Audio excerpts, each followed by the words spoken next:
Iñaki Urdangarín, ya no vas a correr más.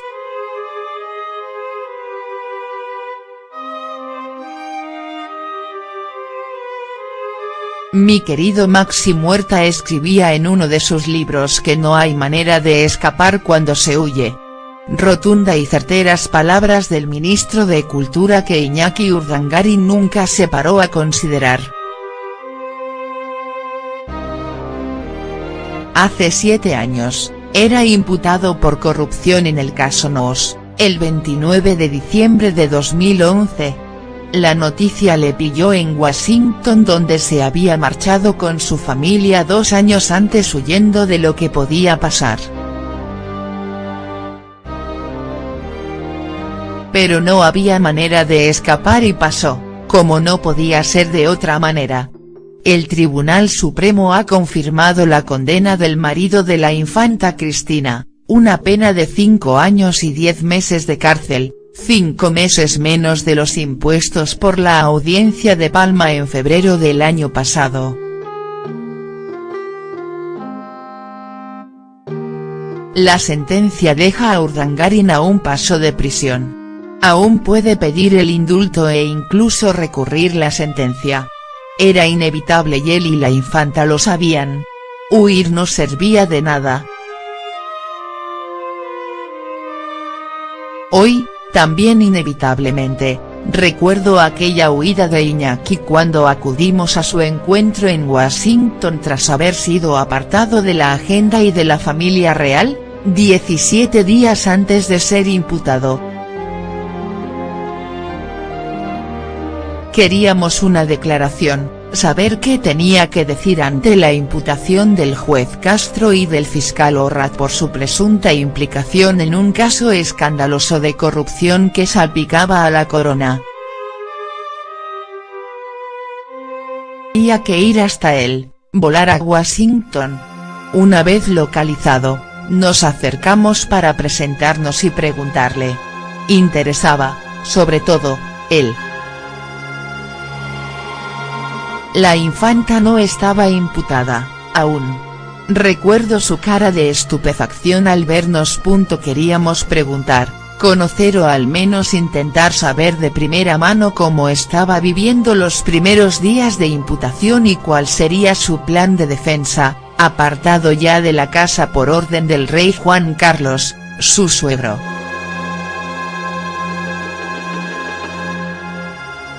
Caminaba solo por la calle, sin la infanta ni sus hijos. Era la ocasión perfecta. A plena luz de una tarde soleada, sin más testigos que nuestra cámara, nos acercamos a él para presentarnos. Iñaki se descompuso. Lo habíamos encontrado, de nada había servido refugiarse en un elitista barrio de Washington.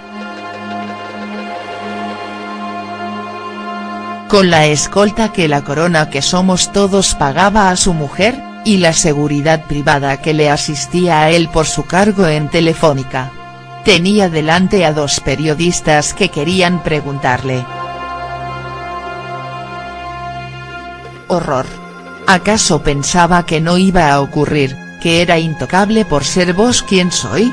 No sé si sus músculos fueron más rápidos que su cerebro en esos instantes, pero solo se le ocurrió echar a correr y emprender una huida loca que le delataba en cada zancada.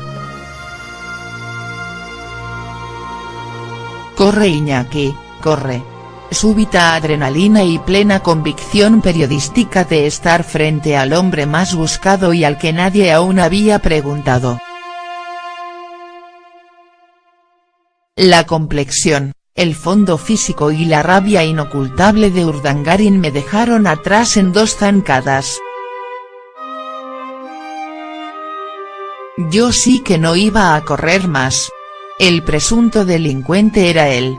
Mi compañero y su cámara tomaron buena nota de esa huida hacia ninguna parte. Corre Iñaki, corre.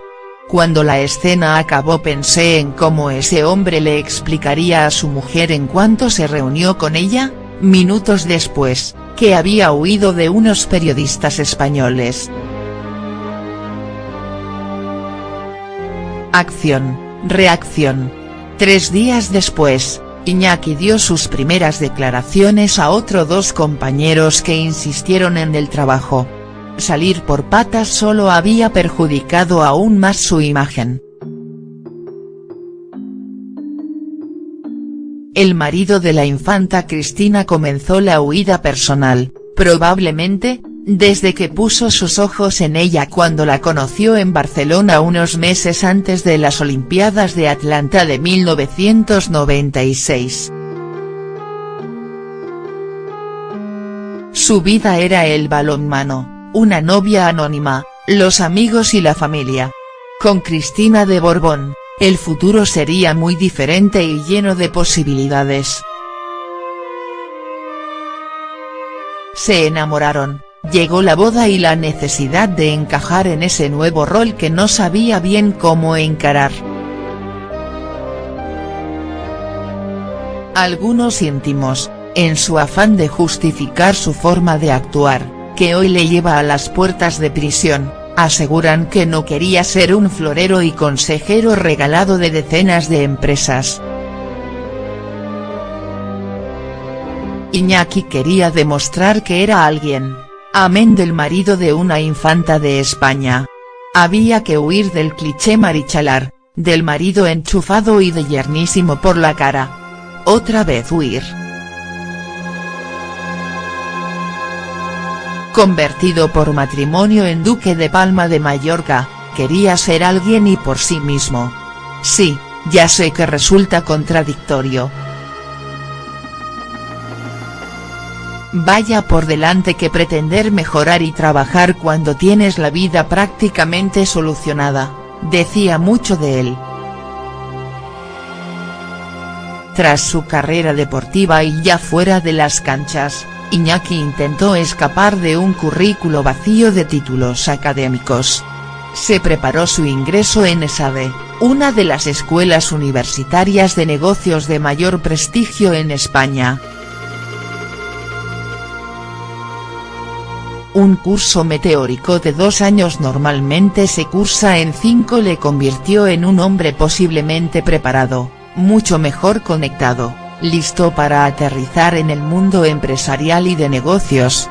De la mano del profesor Torres, quien nunca le dio clases, la huida estaba en marcha.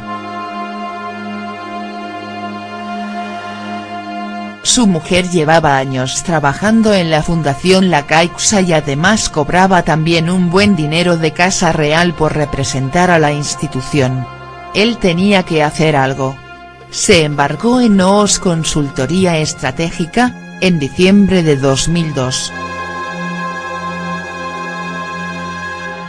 Iñaki ya se había asociado antes con otros profesores de ESADE, pero con Torres dio el paso definitivo. De mero, pero influyente comercial, organizador de eventos y captador de patrocinios pasó a liderar un negocio como consultor. En septiembre de 2003, su socio y él crean el Instituto NOOS de Investigación Aplicada. Presidente del Consejo de Administración, él mismo. Su mujer, vocal, porque, aunque no era necesario, tampoco se trababa de afrontar solo la huida. Y, a más que dicen en Cataluña como tesorero, la mano derecha de la infanta, su secretario de toda la vida en Casa Real, Carlos García Revenga. Ya era alguien. A un lado Urdangarín de la mano de Torres y al otro, su apellido consorte y S.A.R. Doña Cristina, como bien clarito hicieron imprimir en los folletos publicitarios del Instituto NOOS. En la carta de presentación del ya famoso instituto aparecía también el asesor de Casa Real, García Revenga, como él mismo ordenó incluir. Era alguien, sí, pero con ellos. Su socio Torres, vicepresidente. Se comían el mundo y nadie les tosía. 3 años de contratos con entidades privadas a la par que con gobiernos autonómicos. Allí estaba Urdangarín el verano siguiente, en el Palacio de Marivent, jugando al pádel con Jaume Matas, Pepote Ballester, íntimo del rey Felipe y de la infanta Cristina y flamante director general de deportes de las Islas Baleares, y hablando de negocios. También conquistaron Valencia, ciudad gobernada por Camps y la desaparecida Rita Barberá. El deporte y sus sinergias dieron para mucho. Pero habría que volver a huir. 3 años después de comenzar esta aventura en Noos tuvo que dejarla. El rey Juan Carlos mandó como emisario a su asesor legal, el conde de Fontao, y le sugirió categóricamente en marzo de 2006 que dejara los negocios, al menos, los públicos. Era muy descarado. Iñaki rompió con Torres por asuntos de dineros, tal y como él mismo ha asegurado. 2 años después. Era alguien. Pero de nuevo vez huyendo. Corre Iñaki, corre. En el sumario de Noos se incluye una carta que Iñaki envió a un íntimo amigo apellidado Mujica, 13 días antes de firmar en una notaría de Sant Just Desvern su asociación con Torres aquel diciembre de 2002. Se sincera y le cuenta sus ansias de hacer algo por él mismo. Cristina vive como yo mi frustración. Una vez más se pone mi camiseta y me anima. Y continúa. A Carlos García Revenga le doy sana envidia de saltar el precipicio. Él se lo ha planteado alguna vez y nunca lo ha conseguido.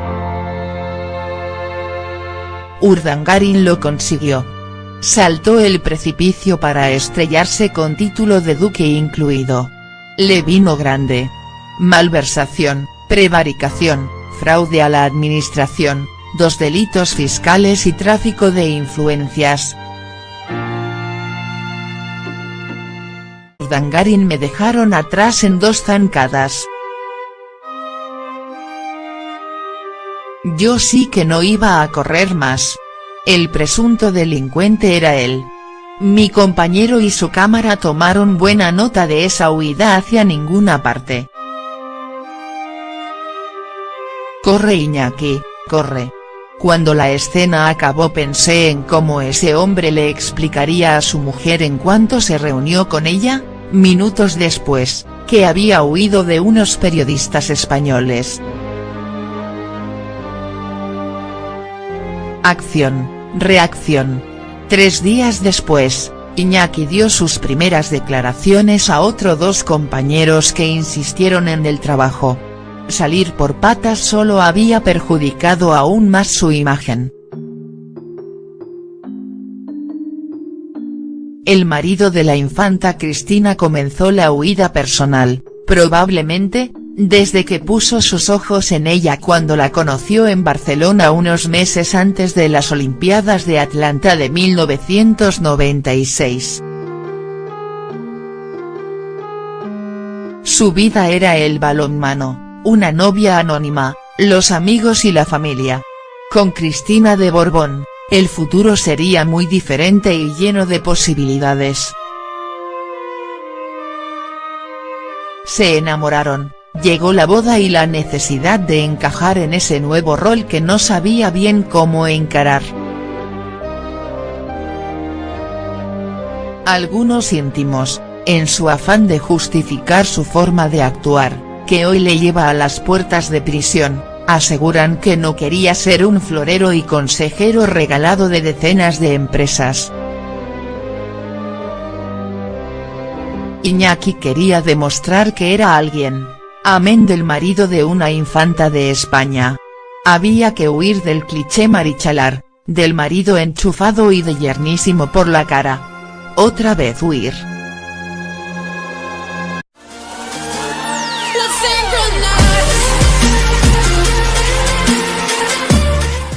Iñaki Urdangarín, ya no vas a correr más.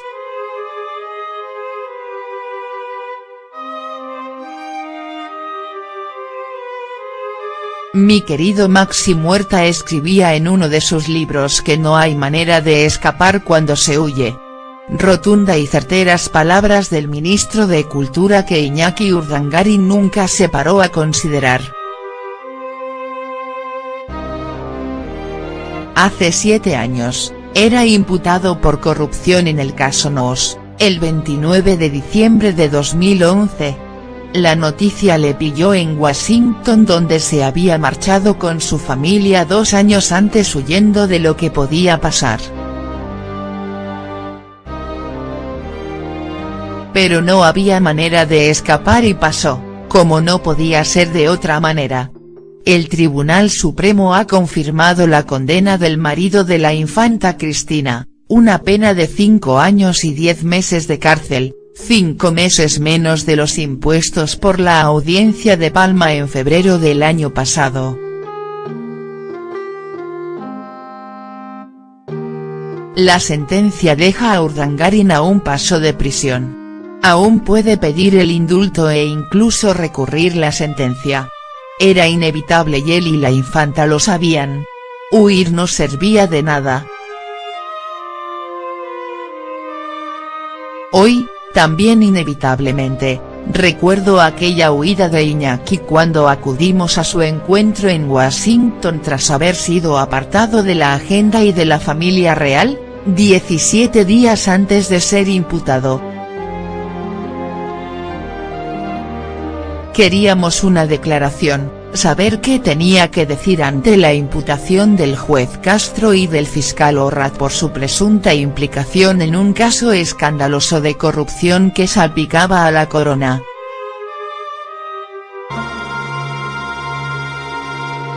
Y, a más que dicen en Cataluña como tesorero, la mano derecha de la infanta, su secretario de toda la vida en Casa Real, Carlos García Revenga. Ya era alguien. A un lado Urdangarin de la mano de Torres y al otro, su apellido consorte y S.A.R. Doña Cristina, como bien clarito hicieron imprimir en los folletos publicitarios del Instituto Nos.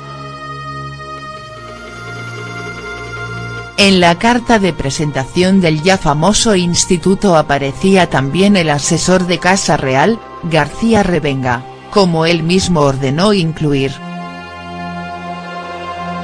Era alguien, sí, pero con ellos.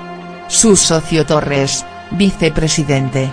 Se comían el mundo y nadie les tosía. 3 años de contratos con entidades privadas a la par que con gobiernos autonómicos. Allí estaba Urdangarin el verano siguiente, en el Palacio de Marivent, jugando al pádel con Jaume Matas, Pepote Ballester, íntimo del rey Felipe y de la infanta Cristina y flamante director general de deportes de las Islas Baleares, y hablando de negocios. También conquistaron Valencia, ciudad gobernada por Camps y la desaparecida Rita Barberá. El deporte y sus sinergias dieron para mucho. Pero habría que volver a huir. 3 años después de comenzar esta aventura en Nos tuvo que dejarla.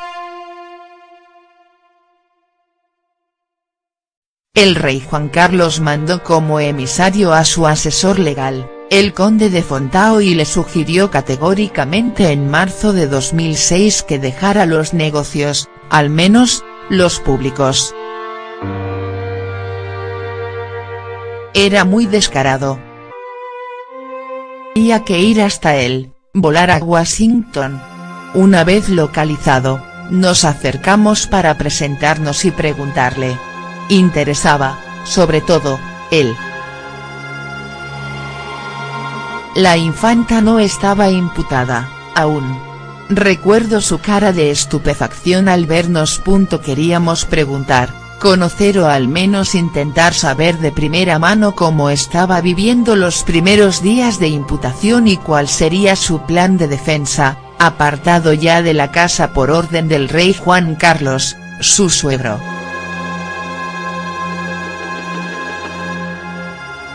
Caminaba solo por la calle, sin la infanta ni sus hijos. Era la ocasión perfecta. A plena luz de una tarde soleada, sin más testigos que nuestra cámara, nos acercamos a él para presentarnos. Iñaki se descompuso. Lo habíamos encontrado, de nada había servido refugiarse en un elitista barrio de Washington. Con la escolta que la corona que somos todos pagaba a su mujer, y la seguridad privada que le asistía a él por su cargo en Telefónica. Tenía delante a dos periodistas que querían preguntarle. Horror. ¿Acaso pensaba que no iba a ocurrir, que era intocable por ser vos quien soy? No sé si sus músculos fueron más rápidos que su cerebro en esos instantes, pero solo se le ocurrió echar a correr y emprender una huida loca que le delataba en cada zancada. Corre Iñaki, corre. Súbita adrenalina y plena convicción periodística de estar frente al hombre más buscado y al que nadie aún había preguntado. La complexión, el fondo físico y la rabia inocultable de convertido por matrimonio en duque de Palma de Mallorca, quería ser alguien y por sí mismo. Sí, ya sé que resulta contradictorio. Vaya por delante que pretender mejorar y trabajar cuando tienes la vida prácticamente solucionada, decía mucho de él. Tras su carrera deportiva y ya fuera de las canchas, Iñaki intentó escapar de un currículo vacío de títulos académicos. Se preparó su ingreso en ESADE, una de las escuelas universitarias de negocios de mayor prestigio en España. Un curso meteórico de 2 años normalmente se cursa en 5 le convirtió en un hombre posiblemente preparado, mucho mejor conectado, listo para aterrizar en el mundo empresarial y de negocios.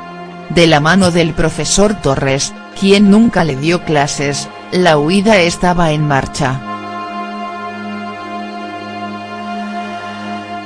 Su mujer llevaba años trabajando en la Fundación La Caixa y además cobraba también un buen dinero de Casa Real por representar a la institución. Él tenía que hacer algo. Se embarcó en NOOS Consultoría Estratégica, en diciembre de 2002. Iñaki ya se había asociado antes con otros profesores de ESADE, pero con Torres dio el paso definitivo. De mero, pero influyente comercial, organizador de eventos y captador de patrocinios pasó a liderar un negocio como consultor.